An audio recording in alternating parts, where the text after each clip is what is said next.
Саламатсыздарбы урматтуу ата-энелер. Бүгүнкү сабагыбыздын темасы балдардын жашоосундагы компьютердик оюндар. Компьютердик оюндар заманбап балдардын жашоосунда маанилүү орунду ээлеген көңүл ачуунун эң эле белгилүү түрү. Алар логикалык ой жүгүртүүнү, эс тутумду, тапкычтыкты өнүктүрүүгө жардам берет. Көңүл бурууну жакшыртат, өзүн өзү баалоону жана өзүнө болгон ишенимди жогорулатат. Бирок компьютердик оюндарга ашыкча берилүү психологиялык көйгөйдү билдирет. Бала компьютердик оюндарды ойноп жатып, чыныгы жашоодон алыстайт, виртуалдуу дүйнөгө чөмүлөт. Маанайдын дайыма курч термелүүдө болушу организмде эндорфиндерди, канаттануу гормондорун иштеп чыгат. Ал өспүрүмдү белгилүү бир психоэмоционалдык абалга алып келет. Ал өзүн көзөмөлдөбөй калат жана көчөдө ойноо, китеп окуганга караганда оюн менен көп убактысын өткөрөт. Анын окууга, достору менен пикир алышууга болгон кызыгуусу жоголот. Ал кандайдыр бир жаңы нерселерге кызыкпай калат. Компьютерди көпкө чейин отуруу баланын ден соолугуна терс таасирин тийгизиши мүмкүн.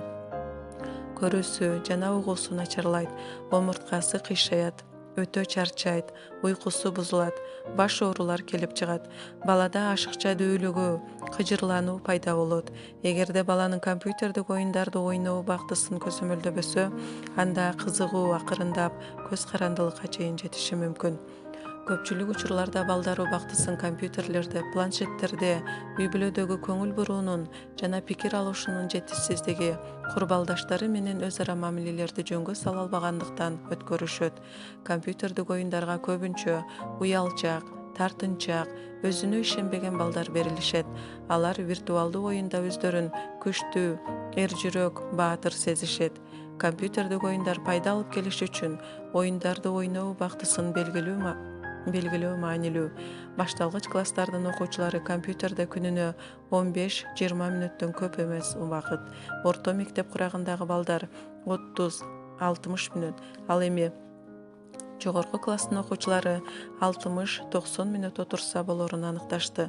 Эгерде сиз балаңыздын онлайн оюндарда өтө көп убакыт өткөрүп, жана аны оюндан жана виртуалдуу досторунан алаксыта турган баардык нерселерди байкалбай жаткандыгынан шектенип жатсаңыз, анда кооптонушуңуз керек. Бала менен ойноп жаткандыгына кызыга баштаңыз. Ал сизге түшүнүксүз болсо дагы, анын кызыгууларын колдобой турганыңызды көрсөтпөңүз. Эгерде өз ара туура мамилени жөнгө сала алсаңыз, бала сизге ачылып, аны бул оюн эмнеси менен кызыктырып жаткандыгын айтып бере алат. Ойногонго тыюу салбаңыз, анын ордуна башканы сунуштаңыз. Психологдордун пикиринде, оюндар пайдалуу, өнүктүрүүчү, интеллектуалдык болушу мүмкүн. Эгерде бала компьютердик оюндарга кызыгып калса, ага программалоону үйрөнүүнү сунуштаңыз. Компьютердик оюндар анын өтө көп убактысын албашына, ал окууга, спортко, толуктоо, хобби болушуна көз салыңыз. Балаңыз менен көбүрөөк убакыт өткөрүңүз. Аны жандуу пикир алышууга үйрөтүңүз. Столдун үстүндө ойнолуучу оюндарды сунуштаңыз. Аны спорт секцияларына жаздырыңыз. Таза абада чогуу сейилдеңиз. Жаратылышка, эс алууга чыгыңыз. Балаңыз эмне менен жашап жаткандыгын сураңыз. Анын досу болуңуз. Сиздин балаңыздын жашоосу ал өзү чыныгы жашоодон кетүүгө умтулууну сезбей тургандай кызыктуу болушу керек. Эгерде баланы компьютердик оюндардан алаксытуу сизге кыйын болсо, психологго кеңеш алуу үчүн кайрылыңыз. Көңүл бурганыңыздарга рахмат.